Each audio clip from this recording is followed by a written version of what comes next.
Assalamualaikum warahmatullahi wabarakatuh. Kami dari kelompok 9 akan menjelaskan sedikit tentang hukum dan perubahan sosial. Saya Dewi Augus di sini akan menjelaskan tentang definisi hukum.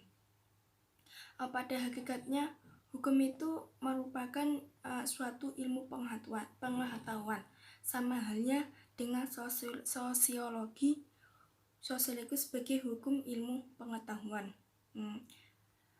Kemandirian sosiologi di satu sisi ilmu hukum pada sisi lain, sehingga sulit disatukan terkecuali bila mana keduanya itu dilemburkan dalam sosiologi hukum sebagai suatu ilmu pengetahuan.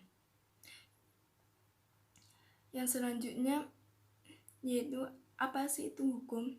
Ya, telah banyak sekali diperdebatkan orang, bahkan sudah menarik perhatian kepada filosofi sejak zaman kuno dahulu. Sebab Plato telah menjelaskan bahwa Socrates pada tahun 459 sampai 399 sebelum Masehi telah mendiskusikan dan mendefinisikan tentang apa sih yang dimaksud dengan hukum tersebut, dan terus bagaimana berkelangsungan di berbagai zaman saat ini. Nah, pada perbedaan yang mencolok antara hukum di zaman primitif dan hukum di zaman modern, pada prinsipnya hukum primitif itu lebih mengarah kepada sesuatu yang lebih sederhana, jelas, tegas, untuk kasus-kasusnya jelas, dengan menyediakan juga paribasan hukum yang isinya kabur. Kemudian di awal abad ke-20-an, pakar sosiologi hukum memberikan definisi. Salah satunya yaitu adalah hukum adalah suatu kumpulan aturan yang membentuk otoritas untuk menyelesaikan berbagai persoalan manusia dan masyarakat. Jadi hukum itu hubungannya itu adalah dengan manusia itu sendiri. Pendapat ini disampaikan oleh Syamsuddin Pasamai bahwa hukum itu merupakan sesuatu yang sifatnya itu abstrak, akan tetapi dapat dikonkretkan serta dapat memberikan perlindungan kepada setiap orang demi terciptanya ketertiban dan keamanan dalam suatu kelompok masyarakat pedesaan maupun masyarakat perkotaan. Apapun makna definisi hukum, pada hakikatnya itu merupakan otonom sebagai integra dan hak asasi bagi setiap orang. Berarti pada setiap orang berarti itu perindividuan. Hanya saja definisi hukum yang dikemukakan itu terdapat mungkin bertentangan dengan nilai-nilai agama, kesusilaan, ketertiban, kepentingan umum, dan keutuhan di dalam hidup dan kehidupan masyarakat, bangsa, dan bernegara. Bila mana semakin banyak orang yang berusaha memberikan namun rumusan definisi tentang hukum, namun semakin banyak memperkaya khazanah pengembangan ilmu hukum itu sendiri. Keagamaan rumusan definisi hukum dilihat dengan peningkatan wawasan dalam ilmu hukum. Yang selanjutnya yaitu apa sih itu hukum? Ya, telah banyak sekali diperdebatkan orang, bahkan sudah menarik perhatian kepada filosofi sejak zaman kuno dahulu. Sebab Plato telah menjelaskan bahwa Socrates pada tahun 459 sampai 399 sebelum Masehi telah mendiskusikan dan mendefinisikan tentang apa sih yang dimaksud dengan hukum tersebut, dan terus bagaimana berkelangsungan di berbagai zaman saat ini. Nah, pada perbedaan yang mencolok antara hukum di zaman primitif dan hukum di zaman modern, pada prinsipnya hukum primitif itu lebih mengarah kepada sesuatu yang lebih sederhana, jelas, tegas, untuk kasus-kasusnya jelas, dengan menyediakan juga paribasan hukum yang isinya kabur. Kemudian di awal abad ke-20-an, pakar sosiologi hukum memberikan definisi. Salah satunya yaitu adalah hukum adalah suatu kumpulan aturan yang membentuk otoritas untuk menyelesaikan berbagai persoalan manusia dan masyarakat. Jadi hukum itu hubungannya itu adalah dengan manusia itu sendiri. Pendapat ini disampaikan oleh Syamsuddin Pasamai bahwa hukum itu merupakan sesuatu yang sifatnya itu abstrak, akan tetapi dapat dikonkretkan serta dapat memberikan perlindungan kepada setiap orang demi terciptanya ketertiban dan keamanan dalam suatu kelompok masyarakat pedesaan maupun masyarakat perkotaan. Apapun makna definisi hukum, pada hakikatnya itu merupakan otonom sebagai integra dan hak asasi bagi setiap orang. Berarti pada setiap orang berarti itu perindividuan. Hanya saja definisi hukum yang dikemukakan itu terdapat mungkin bertentangan dengan nilai-nilai agama, kesusilaan, ketertiban, kepentingan umum, dan keutuhan di dalam hidup dan kehidupan masyarakat, bangsa, dan bernegara. Bila mana semakin banyak orang yang berusaha memberikan namun rumusan definisi tentang hukum, namun semakin banyak memperkaya khazanah pengembangan ilmu hukum itu sendiri. Keagamaan rumusan definisi hukum dinilai dengan peningkatan wawasan dalam ilmu hukum. Assalamualaikum warahmatullahi wabarakatuh. Nama saya Muhammad Bayi Amrullah, NIM 93121318. Di sini saya akan meneruskan pembahasan mengenai hubungan antara hubungan sosial dan juga hukum. Perubahan sosial dan hukum di sini di maka kami diterangkan ada dua faktor yang mempengaruhi. Yang pertama faktor intern atau faktor internal dan juga faktor ekstern atau faktor eksternal. Faktor intern atau faktor internal sendiri biasanya yang mempengaruhi di situ di dalamnya ada pertumbuhan penduduk dan berkurangnya penduduk, terjadinya konflik dan juga penemuan baru. Juga yang kedua adalah faktor ekstern atau faktor eksternal yang sering berkaitan dengan fisik. Di dalam proses perubahan sosial dan hukum sendiri ada 3 badan hukum yang dapat mengubah hukum, yaitu badan-badan pembentuk hukum, badan-badan penegak hukum, dan juga badan-badan penegak hukum dan juga pelaksana hukum yang sering kita kenal sebagai yudikatif, eksekutif, dan juga legislatif. Jadi di dalam perubahan sosial dan hukum sendiri ada porsinya masing-masing dan ada tugasnya masing-masing, sehingga meskipun saling berkaitan tapi tugas satu sama lain itu tetap ada jarak yang membedakan, seperti itu. Assalamualaikum warahmatullahi wabarakatuh. Perkenalkan, nama saya Binta Aminatus Sulika. Di sini saya akan melanjutkan dari penjelasan dari Mas Amrul. Langsung saja.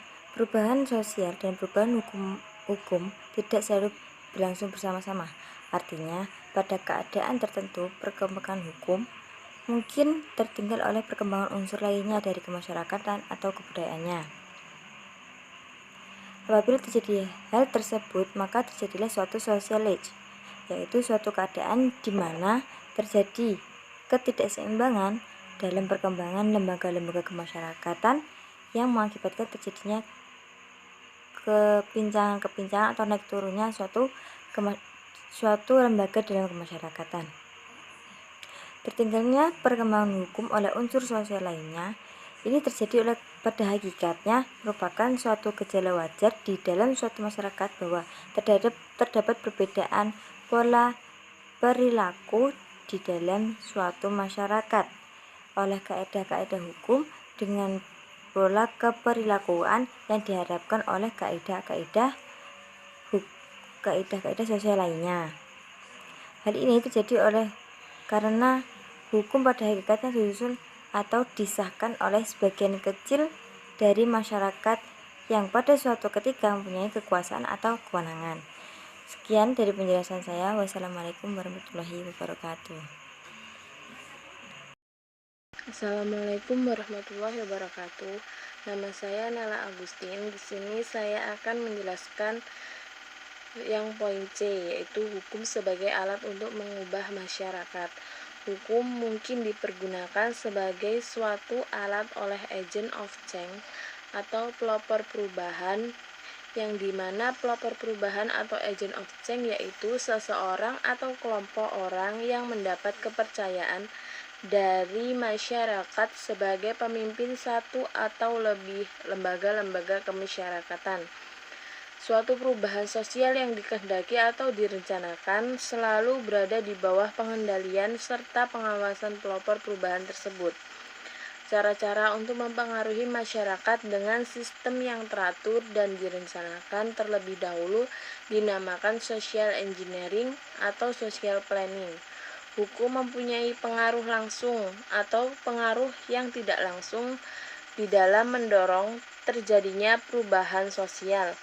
Misalnya, suatu peraturan yang menentukan sistem pendidikan tertentu bagi warga negara mempunyai pengaruh secara tidak langsung yang sangat penting bagi terjadinya perubahan-perubahan sosial.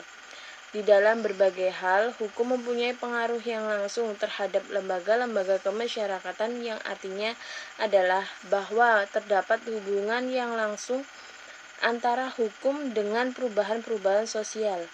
Suatu kaidah hukum yang menetapkan bahwa janda dan anak-anak tanpa memperhatikan jenisnya dapat menjadi ahli waris mempunyai pengaruh langsung terhadap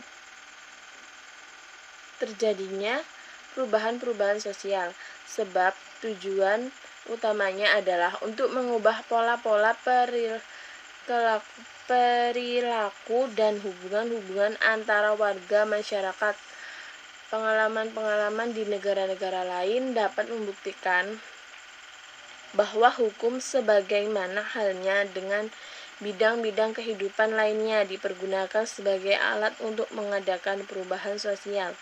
Misalnya di Tunisia, maka sejak diperlakuannya Code of Personal Status pada tahun 1957, seorang wanita yang telah dewasa mempunyai kemampuan hukum untuk menikah tanpa harus didampingi oleh seorang wali.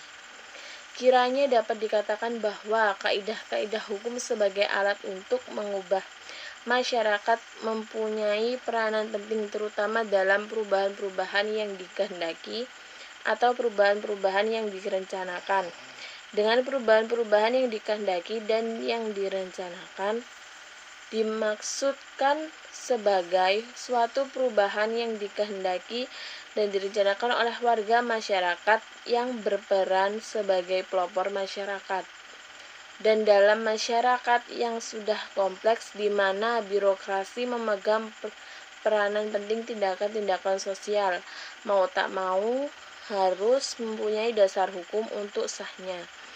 Oleh sebab itu, apabila pemerintah ingin membentuk badan-badan yang berfungsi untuk mengubah masyarakat secara terencana, maka hukum diperlukan untuk membentuk badan tersebut serta untuk menentukan dan membatasi kekuasaannya. Dalam hal ini, kaidah hukum mendorong terjadinya perubahan-perubahan sosial dengan membentuk badan-badan yang secara langsung berpengaruh terhadap perkembangan-perkembangan di bidang-bidang sosial, ekonomi, dan politik. Terima kasih atas penjelasan dari saya. Mohon maaf jika ada salah pengucapan. Wassalamualaikum warahmatullahi wabarakatuh. Nama saya Brenda Dwi Agustin dan akan menjelaskan mengenai hukum sebagai sarana pengatur perilakuan. Sebagai sarana social engineering, hukum merupakan suatu sarana yang ditujukan untuk mengubah perilakuan warga masyarakat sesuai dengan tujuan-tujuan yang telah ditetapkan sebelumnya.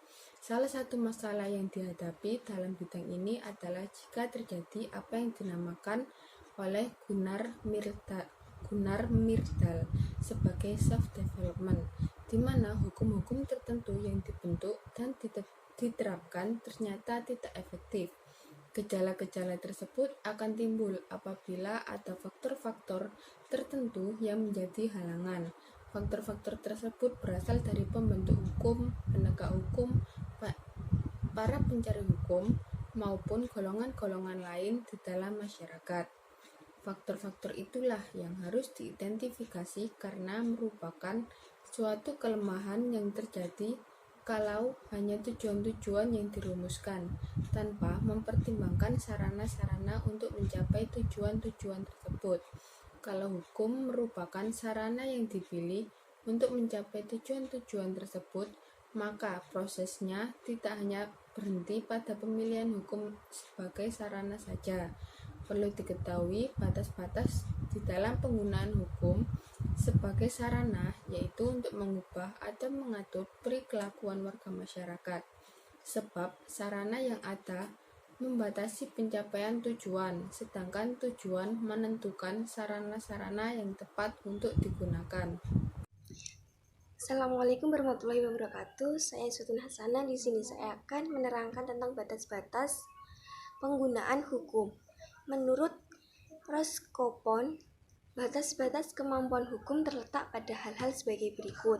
Yang pertama, hukum pada umumnya hanya mengatur kepentingan-kepentingan para warga masyarakat yang bersifat lahiriah.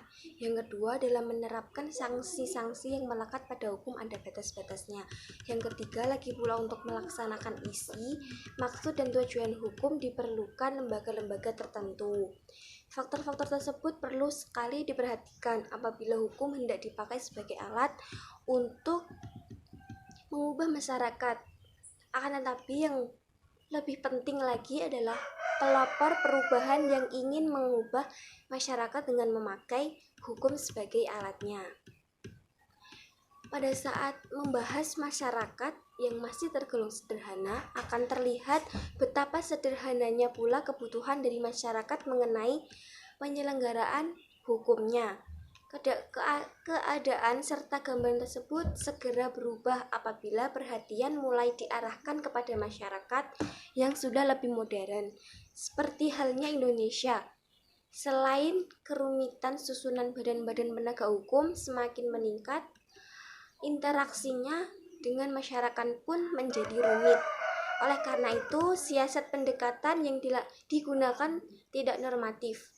Maka, dalam pembicarakan serta menginventarisasi unsur-unsur penegak hukum tidak dapat diabaikan faktor lingkungan sosial tempat penegak hukum tersebut dijalankan. Kaitannya dengan pembahasan tadi, peran peraturan hukum cukup besar dalam hubungan dengan melaksanaan peraturan yang dilakukan oleh penegak hukum. Misalnya, badan legislatif membuat peraturan yang sulit dilaksanakan dalam masyarakat, maka sejak saat itu sebetulnya badan tersebut telah menjadi arsitek bagi kegagalan para penegak hukum dan penerapan peraturan tersebut.